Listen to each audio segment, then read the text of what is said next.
il y aura un Premier ministre qui sera issu de la majorité parlementaire et que le président de la République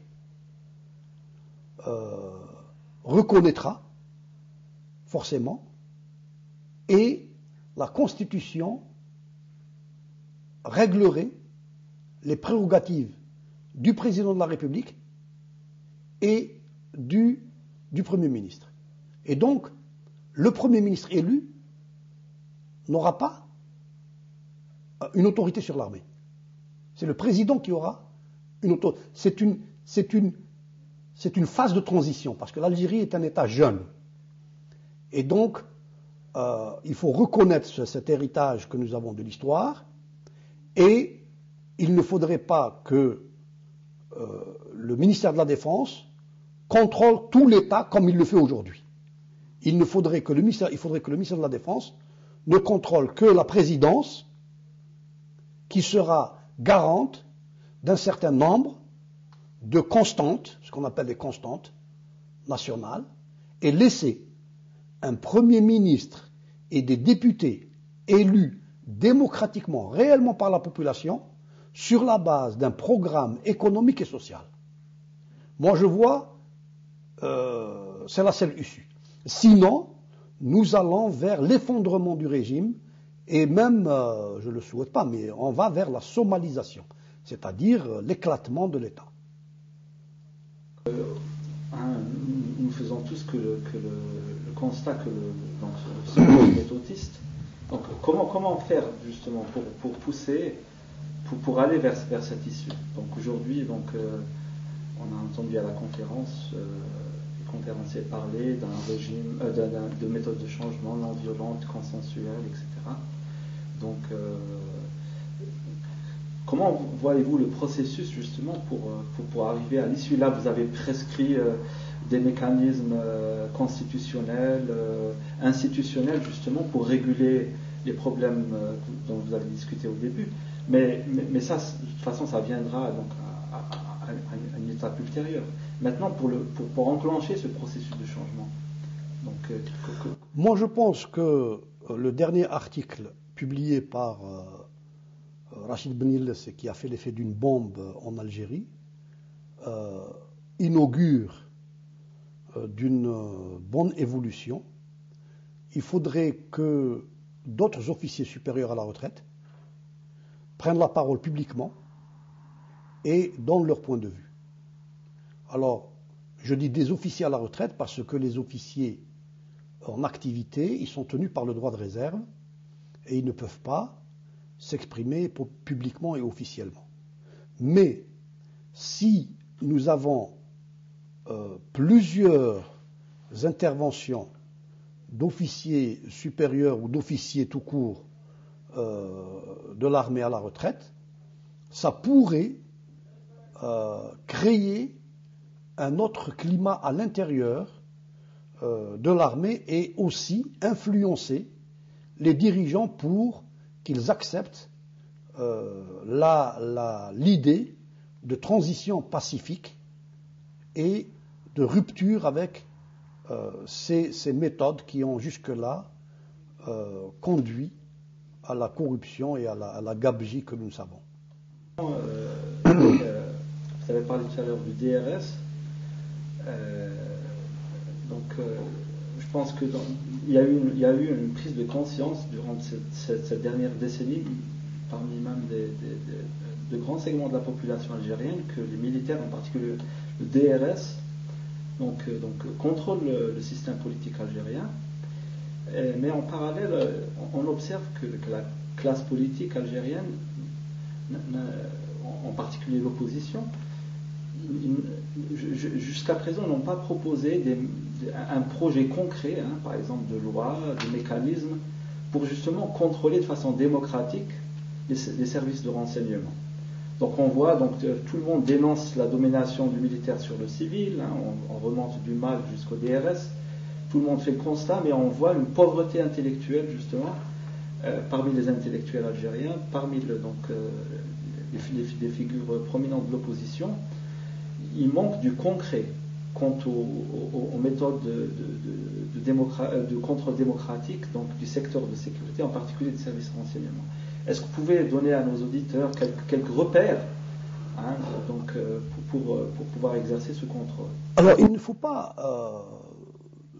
comment dirais-je, il ne faut pas jeter la pierre à la classe politique civile qui ne contrôle pas les services de sécurité comme ça se passe dans d'autres pays.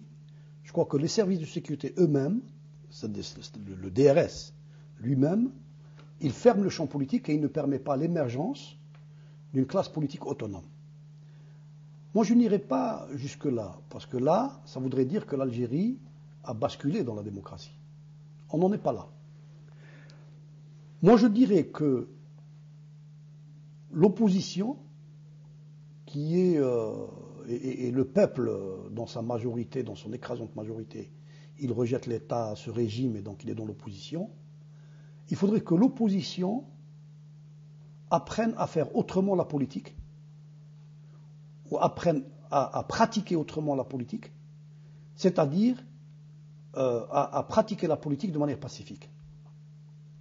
C'est-à-dire être ferme dans les principes, rejeter ce pouvoir, mais en même temps qu'il n'y ait pas de la haine. Parce que tant qu'il y a la haine dans la critique politique, les positions se figent. Et les militaires se trouvent dans une situation où, pour eux, c'est une question de survie. Ou bien le régime reste et ils continueront d'être, ils seront en vie, ou bien le régime passe la main à l'opposition et ils seront tous fusillés. Voyez-vous?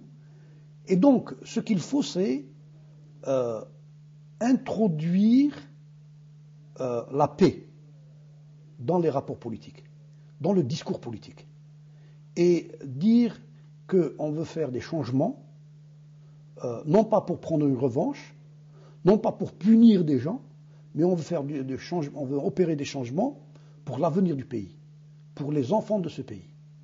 Et nous sommes un pays qui se marginalise, on est à côté des tendances de la mondialisation, parce qu'on est figé, etc.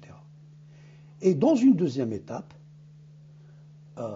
évidemment, quand on aura une Assemblée nationale qui sera représentative, c'est normal qu'il y ait une commission parlementaire, ça se fait dans les grands pays démocratiques, y compris dans un pays que nous ne reconnaissons pas et nous avons raison de ne pas le reconnaître, Israël.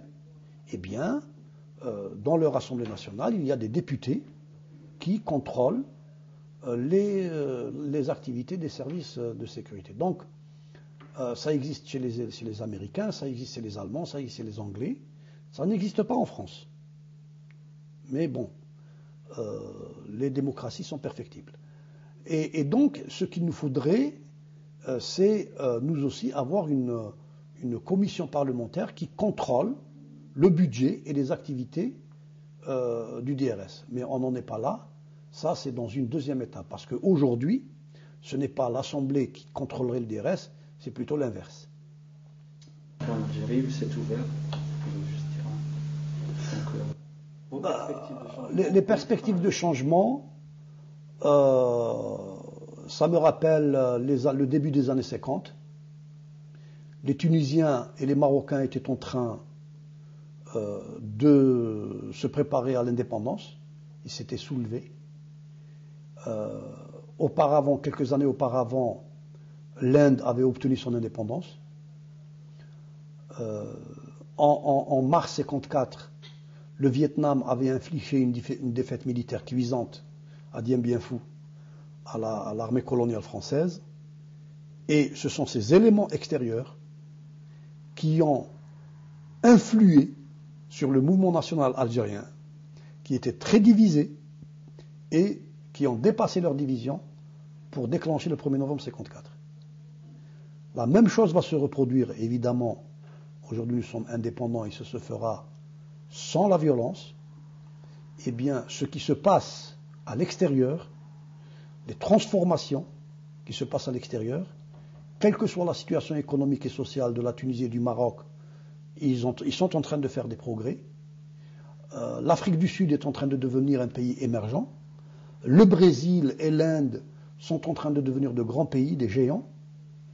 Eh bien, ces faits inciteront à court terme ou à moyen terme les Algériens à prendre conscience qu'ils ne peuvent pas rester en marge de ce qui se passe dans le reste du monde.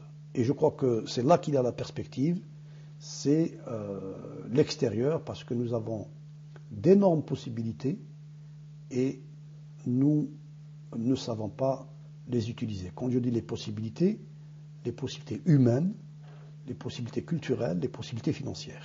Voilà, je vous remercie.